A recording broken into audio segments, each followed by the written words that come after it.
On December 20th, 1943, 30,000 feet above northern Germany. The sky is a hard, frozen blue. The air is thin. Breath turns to ice inside an oxygen mask. A B-17 Flying Fortress, call sign Olde Pub, staggers through the clouds. Its aluminum skin is shredded. Its nose is torn open like a broken jaw. One engine is dead. Another coughs, sputters, and barely holds. Inside the bomber, blood freezes to the floor. The tail gunner is slumped over his weapon, dead. The radio operator lies wounded. The waist gunners are burned. The navigator is bleeding from the head. And at the controls sits a 21-year-old American pilot, Second Lieutenant Charles Brown, hands numb, vision narrowing, flying a plane that should already be falling. Behind them, a German Messerschmitt Bf 109 closes in. His pilot lines up perfectly. One short burst would finish it. One squeeze of the trigger would send the bomber and its crew spiraling into the earth. The German fighter moves into position, close enough to see faces, close enough to read the name on the nose, close enough to kill them all. But then something happens, something no rule of war allows, something no training manual permits, something history almost forgot. Before this story continues, subscribe, because this is not a legend. This is not a myth. This is a documented moment where humanity interrupted war. If you believe history isn't just about battles, but about the choices people make when no one is watching. Stay with us. This story will change how you see courage and how you understand enemy. By late 1943, the air war over Europe has become merciless. The United States Army Air Forces believe in daylight bombing, precision bombing, crippling German industry from the sky. Germany believes in destruction. Every bomber that crosses the coast is hunted. The odds are brutal. 25 missions to complete a tour. Less than 50% survival for bomber crews. Some squadrons lose entire crews in a single day. The Germans know this. So do the Americans. And no one knows it better than the men flying escort, or the men sent to intercept. The B-17 Flying Fortress is built to take punishment. 12.50 caliber machine guns, 10 crew members, armor plating, redundant systems. But doctrine is cold comfort at 30,000 feet. Flak doesn't care about bravery. Fighters don't care about rank. On this morning, Charlie Brown leads his bomber as tail end Charlie. The most dangerous position in the formation, the slowest, the loneliest, the first to fall behind. And when flak tears through the formation near Bremen, the Olde Pub is hit again and again. Oxygen lines rupture. Hydraulics fail. The nose gun jams open, exposing the crew. Brown considers turning back, then looks at his men. He keeps flying. On the ground, a young Luftwaffe ace scrambles to intercept. Oberleutnant Franz Stigler, 27 years old, veteran of North Africa, over 22 confirmed kills. He flies a Messerschmitt Bf 109 G6, fast, lethal, efficient. Stigler has been trained under a strict code. You fight by the rules. You do not shoot parachutes. You do not kill helpless airmen. That code was taught by a mentor who warned, "If I ever hear you broke these rules, I will shoot you myself." Today, Stigler climbs into the freezing sky expecting another kill, another victory, another mark on the fuselage. Instead, he finds something else. One aircraft limps through enemy airspace, barely alive. One fighter approaches, weapons armed. Both pilots are young. Both believe they are doing their duty. Both were raised to believe the enemy is faceless. They are about to see each other clearly, for the first time. And when they do, the war will pause. Just for a moment. The Messerschmitt climbs fast. Franz Stigler pushes the throttle forward, the Daimler-Benz engine roaring as the fighter surges upward through thin air. Frost creeps along the edges of the canopy. The bomber ahead is isolated now, no escorts, no protection. A perfect target. From a distance, it looks like every other B-17 he has hunted. Then he closes in. And something is wrong. As Stigler pulls alongside, he slows his approach. The bomber isn't flying straight. It's wounded. The tail is shredded. The left stabilizer is torn open. The fuselage is pockmarked with flak holes. The rear guns are silent.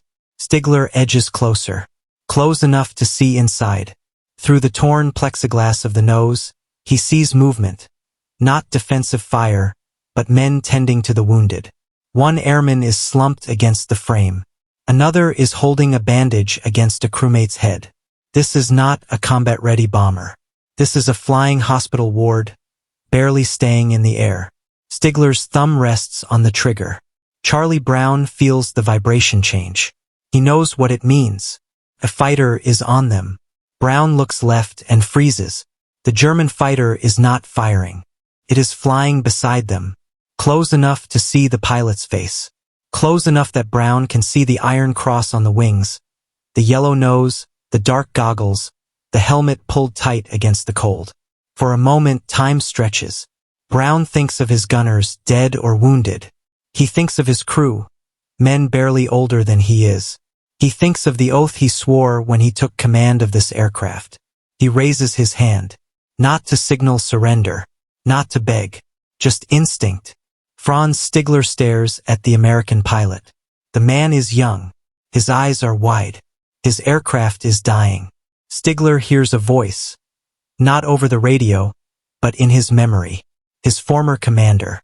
His teacher. You don't shoot a man in a parachute. You don't shoot a man who cannot fight back. You don't become a murderer. Stigler looks again at the bomber. The open nose. The wounded men. The frozen blood. If he fires now, no one will ever know. The war would reward him, but he would know. Stigler moves his fighter closer, dangerously close. Brown braces for impact or gunfire. Neither comes. Instead, the German pilot begins to gesture. He points forward, then downward. Save your crew. Brown shakes his head. The bomber cannot land in Germany. Capture is certain. His crew would be prisoners if they survived at all. Brown mouths words the German cannot hear. No. Stigler understands. At that moment, Franz Stigler commits an act of treason. He does not fire. He does not radio the kill. Instead, he positions his Messerschmitt off the bomber's wing, escorting it.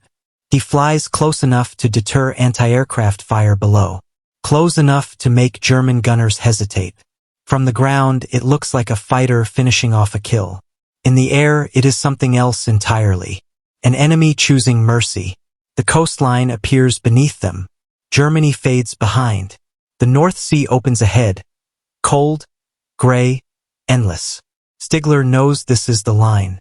If the bomber crosses it, it lives. If he follows any farther, he risks being shot down by his own side. The fighter waggles its wings once. A silent salute. Charlie Brown stares, then raises his hand again, this time in understanding. The Messerschmitt peels away. The B-17 limps onward. The war rushes back in. But something has already changed. The North Sea is unforgiving. Charlie Brown keeps the bomber steady. Every correction slow and deliberate. The engines groan. The airframe shudders with each gust. There is no celebration. Only endurance. The crew works quietly. A wounded gunner is stabilized. Another man drifts in and out of consciousness. No one speaks of the German fighter. They do not know how to explain it. Hours later, Ye Olde Pub reaches England. The landing is violent. The damaged B-17 slams onto the runway, skids, and finally stops. Smoke curling from the engines. Medical teams rush forward. The crew survives. Against all odds. In a cold briefing room, officers begin asking questions. How much flak? How many fighters? Which models? Charlie Brown hesitates. Then he speaks. He describes the German fighter. The close approach. The escort. The room goes silent. An intelligence officer interrupts him. Lieutenant, are you telling us a German fighter chose not to shoot you? Brown nods. Another officer leans forward. For your own good, never repeat this story. They are not interested in mercy. They are interested in patterns, tactics, threats. A German who doesn't kill doesn't fit the war. The report is buried. The story ends. So it seems. Franz Stigler lands his Messerschmitt. He shuts down the engine and sits in silence. No victory claim, no wreckage, no witnesses, maybe. He knows what he has done. If discovered, he could face court-martial, possibly execution. He tells no one, not his squadron, not his friends. The war continues, and Stigler keeps flying. The sky grows more crowded. The bombers grow stronger. The fighters grow desperate. Stigler flies more missions. Brown flies more missions. They survive a war that kills millions. But the moment they shared remains locked in memory, unspoken and unresolved. Germany is shattered. The Luftwaffe is dissolved. The Third Reich collapses into history. Franz Stigler emigrates to Canada. He becomes a businessman, quiet man, a man who rarely speaks of the war. When he does, he omits one story, the one that still weighs on him. Decades later, Charlie Brown cannot let it go. He remembers the face, the gestures, the moment of mercy. In the late 1980s, he begins searching. He writes letters, publishes inquiries in veterans' newsletters. His message is simple. I am looking for the German pilot who saved my crew. Years pass. In 1990, a letter arrives. It is short, direct, says only, I was the one. Signed, Franz Stigler. In 1990, Vancouver, Canada. Two elderly men stand facing each other. They are no longer pilots, no longer enemies, no longer young. Charlie Brown walks slowly, his posture stiff with age. Franz Stigler waits, hands folded, uncertain. For a moment, neither speaks. Then Brown steps forward. He looks at the man who once held his life between two fingers, and says simply, thank you. Stigler exhales, a breath he has been holding for 47 years. They sit together. They talk for hours. They speak of the sky, of fear, of training, of orders. Stigler explains what he saw, the wounded men, the torn aircraft. He tells Brown about the code he was taught, about the commander who warned him never to fire on the helpless. Brown listens. Then he tells Stigler what he never knew, that his crew had no ammunition left in the nose gun, that the tail gunner was already dead, that they could not have fought back even if they tried. Stigler closes his eyes. If he had fired, it would have been a slaughter. Stigler admits the truth, that after the escort he expected to be arrested, that every landing afterward felt like borrowed time, that he wondered for decades if he had done the right thing. Brown answers without hesitation. You saved my life. You saved my crew. You saved your soul. There is no triumph in his voice, only certainty. The two men become inseparable. They visit schools, attend air shows, speak at veterans events. They tell the story together, not as a miracle, but as a warning. Stigler often says, I did not see an enemy. I saw a man. Brown adds, he was the only one who treated us like human beings that day. They remain close until the end. Franz Stigler dies in 2008. Charlie Brown follows in 2008, just months later.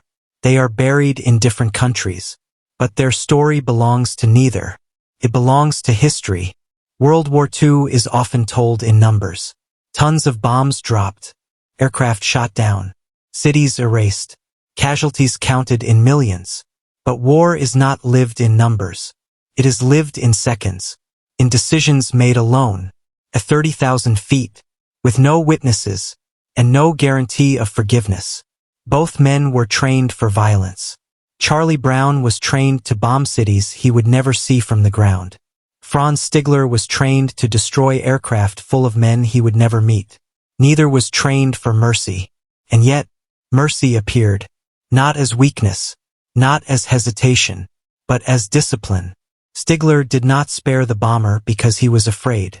He spared it because he believed there was a line war must not cross. That belief nearly disappeared in the 20th century. It survived barely in one cockpit. Had Franz Stigler fired, 10 American airmen would have died in icy water or fire. Families would have received telegrams instead of letters. Charlie Brown would have been a name on a wall. And Franz Stigler would have lived with a victory, and a silence far heavier than medals. history would never have noticed. That is the most unsettling part. This story endured because both men lived. Because one man chose not to kill, and another lived long enough to ask why. Their reunion was not closure. It was confirmation that humanity does not vanish in war. It retreats and waits for permission to return. A shattered bomber struggling west. A fighter pilot holding fire. No cheering. No cameras. No reward. Just a choice. In war, we remember the men who destroyed. But sometimes, the ones who did not change history just as deeply. Because long after the guns fall silent, what remains is not who won, but who we chose to be. If the story moved you, share it.